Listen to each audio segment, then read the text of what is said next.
Hi friends, இன்றைக்கி நம்ம என்ன அறுவடை பண்ணுறோன்னு பார்க்கலாம். அன்றைக்கி காமிச்சேன்லங்க, அந்த வெள்ளரிக்காய் பாருங்கள், நீளமாக வராமல் ரவுண்டாக வந்திருக்கு. ஆனால் டேஸ்ட் வைஸ் அது ரியல் வெள்ளரிக்காய் மட்டும் நல்லா தான் இருந்தது.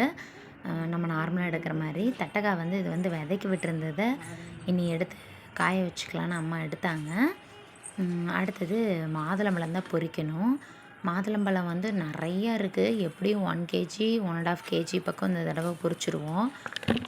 நல்ல இந்த சொத்தையாக இருக்கிற மாதிரி தடவை இருந்ததுக்கு அம்மா வந்து பூண்டு வெங்காயத்தூள் இதெல்லாம் போட்டாங்க. அதுக்கப்புறம் கொஞ்சம் பரவாயில்ல தான்.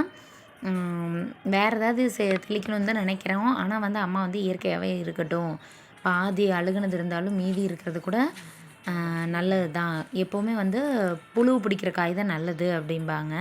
அதனால் இதை மட்டும்தான் போட்டாங்க. ஆனால் இந்த தடவையே பரவாயில்ல தான் கொஞ்சம். அங்கே பாருங்கள், பெரிய பெரிய காயாக வந்திருக்குது. மேலே மழை வந்துருச்சுனாவே நல்லா பெருசாக ஊதுது தான். என்ன தான் நம்ம தண்ணி தெளிக்கிற மாதிரி இருந்தாலும் மழையோட இது வராது. இங்கே பாருங்கள் எவ்வளோ பெரிய காய், ஃப்ரெஷ்ஷாகவும் இருக்குது. நம்ம கடையில் வாங்குகிற சைஸ் வந்துடும். இதுவே 1 கேஜி வரும். இதுக்கப்புறமா நாங்கள் நிறைய பொரிக்கிறோம். நீங்களும் உங்கள் வீட்டில் இது மாதிரி ஏதாவது வச்சிங்கன்னா நீங்களும் அப்லோட் பண்ணுங்கள். இல்லை எதுக்காவது இந்த மாதிரி அந்த ஓட்டெல்லாம் மாதுளம்பழத்தில் விழாமல் இருக்கிறதுக்கு ஏதாவது டிப்ஸ் தெரிஞ்சால் எனக்கு கண்டிப்பாக கமெண்ட் பண்ணுங்கள். இதோ இங்கே ஒன்று இருக்குது.